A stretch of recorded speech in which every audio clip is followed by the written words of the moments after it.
আমার কেমন বন্ধু ফ্রেন্ডরা, আমি যে ভিডিও করি, ভিডিও ছাড়ি, আমার কোনো বন্ধু আমাকে লাইক কমেন্ট শেয়ার করে না। শেয়ার তো করেই না, কারণ এই রোজার ঈদের আগে আমার শেয়ার ছিল 40,000 মাত্র। এই পর্যন্ত মাত্র 40,000ই আছে। কেন? শেয়ার করলে কি আঙ্গুল পচে যাবে? বুঝলাম না।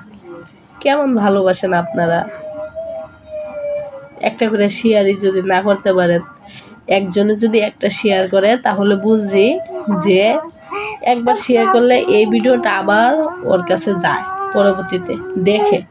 তার মানে আমার ভিডিও আপনারা দেখেন না, ভালো লাগে না, তাই আবার বলে ভালোবাসি। এটাকে কি ভালোবাসা বলে? এটাকে ভালোবাসা বলে না। আজকে আমার মনটা অনেক খারাপ। কেন জানেন? কারণ মোবাইলের ভিতরে ঢুকে দেখি শেয়ার নাই একদম। ওই ঈদের আগে যা ছিল তাই। ভিডিও বানাইতে মনও নাই, এই জন্য ভালো লাগতেছে না। ভাবতেছি আর লাইফও করবো না, আর কারোর সাথে কথাও বলবো না। ওকে, আমার শেয়ার যদি না বাড়ে, লাইক কমেন্টে যদি না বাড়ে, তাহলে আমি ভিডিও বানিয়ে কী করবো? ভাবতেছি আর বানাবো না। যদি এই বড় ঈদের আগে, কুরবানি ঈদের আগে যদি আমার 1 লাখ ফলোয়ার না হইতেছে, আমি কারোর সাথে কথা বলবো না। কথা বলা একবারে বন্ধ করে দেবো। ওকে, ভালোবাসেন? তাহলে একটা করে লাইক কমেন্ট শেয়ার করে যাবেন। ওকে, ধন্যবাদ।